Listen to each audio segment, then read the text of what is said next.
امام الانبیاء کیا فرما کے گئے؟ میرے آقا نے فرمایا سیاتی زمان علی امتی، میری امت پہ وقت آنے والا ہے اور ہم اس وقت کی زد میں ہیں. یہ غور سے سننا حدیث ہے. میرے آقا نے فرمایا میری امت پہ وقت آنے والا ہے یصبح الرجل مؤمنا ویمسی کافرا، یمسی مؤمنا ویصبح کافرا. یہ بندہ صبح مومن ہوگا شام تک کافر ہو چکا ہوگا.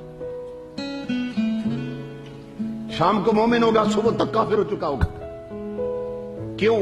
اس لیے کہ اسے جائیداد کی فکر ہوگی، بنگلوں اور پلاٹوں کی فکر ہوگی، کوٹھیوں کی فکر ہوگی، اپنی زمینوں کی فکر ہوگی، کاروبار کی فکر ہوگی، ملازمت کی فکر ہوگی. اگر نہیں فکر ہوگی تو اپنے ایمان کی فکر نہیں ہوگی کہ جو سب سے قیمتی ہے اس کی فکر نہیں ہوگی، وہ لٹا بیٹھے گا. صبح مومن ہوگا شام تک کافر ہو چکا ہوگا. اور اس کے بہت سے محرکات اور عوامل. ہمارے ہاں کفر لکھا جا رہا ہے، کفر پڑھا جا رہا ہے، کفر خریدا جا رہا ہے، خرید کے کفر سنا جا رہا ہے. یہ صورتحال ہے. ہمارے اسلام آباد میں محفل نعت تھی. اب وہ کیپیٹل ہے ہمارے ملک، دارالحکومت، اور لوگ سمجھتے ہیں کہ وہاں کے رہنے والے زیادہ میچور ہوتے ہیں، زیادہ پڑھے لکھے لوگ ہیں اسلام آباد میں.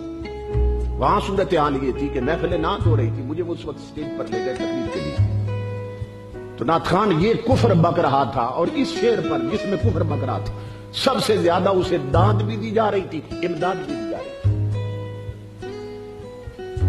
یعنی قوم کو ابھی تک یہ بھی نہیں معلوم کفر کیا اور اسلام کیا ہے. اور وہ کہہ رہا تھا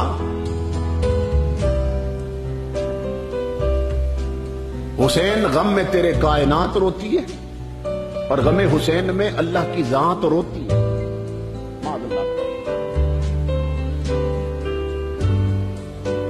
اور جس وقت یہ پڑھ رہا تھا میں اس وقت اسٹیج پہ پہنچا. میں نے جا کے پکڑ لیا اسے. میں نے کہا کفر تم بکو اور ہمارے مسلک پہ انگلی اٹھائی جائے اور جواب علماء دے. میں نے کہا بدبخت انسان، تو کملی والے کا ثنا خان ہے، تجھے نہیں معلوم تیرے رب کی شان کیا ہے؟ ابھی تک یہ بھی نہیں معلوم تجھے کہ تیرے رب کا مقام کیا ہے. میں نے کہا میں آگے کلام نہیں پڑھنے دوں گا. تو خود کافر ہوا، مجمع کافر ہو گیا، کیونکہ رضا بالکفر بھی کفر ہوتی ہے. کفر سن کر پیسے مار گئے. غم حسین میں اللہ کی ذات روتی ہے، معاذ اللہ استغفر اللہ. وہ پیسے مار رہے. اسے کلمہ پڑھایا، توبہ کروائی، پورے مجمع کو کلمہ پڑھایا اور توبہ کروائی. اب مجمع کو نہیں معلوم یہاں کیا ہوتا ہے، کیا پڑھا جا رہا ہے.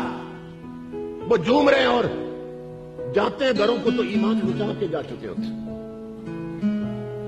جو لوگ قوالیاں سنتے ہیں نا، ہمارے ملک کا جو مشہور ترین قوال نصرت فتح علی خان، اس کی یہ سی ڈی سب کے پاس ضرور ہوگی جو قوالیاں سننے کا شوق رکھتا ہے. کہ وہ قوالی کرتا ہے تم ایک گورکھ دھندا ہو، تم ایک گورکھ دھندا ہو. اور آپ جانتے ہیں قوال ایک مصرع پکڑ لیتے ہیں پھر اسی پہ ریچھتے رہتے ہیں، تکرار کرتے ہیں بار بار. پیچھے ہم نوا بھی وہی پڑھتے رہتے ہیں تم ایک گورکھ دھندا ہو، تم ایک گورکھ دھندا ہو. 2 گھنٹے 2.5 گھنٹے اس نے وہ قوالی کی ہے. تو جانتے ہیں کہ اس میں گورکھ دھندا کس کو کہہ رہا ہے؟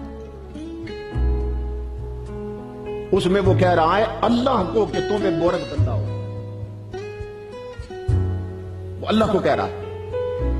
اور یہ جو کفر بکتا ہے اسے 10 بار ریپیٹ کرتا ہے، تکرار کرتا ہے اس کی، تم ایک گورکھ دھندا ہو. اور اس قوالی میں کتنے کفر بکے اس نے. اب جنہوں نے یہ قوالی لکھی وہ لکھ کر کافر ہو گئے، جس نے پڑھی وہ پڑھ کے کافر ہوا. جنہوں نے خریدی انہوں نے کفر خریدا اور سنی انہوں نے کفر سنا. تو ہم اس وقت میں ہیں جس کے بارے میں امام الانبیاء خبر دے گئے کہ بندہ صبح مومن ہوگا شام تک کافر ہو چکا ہوگا.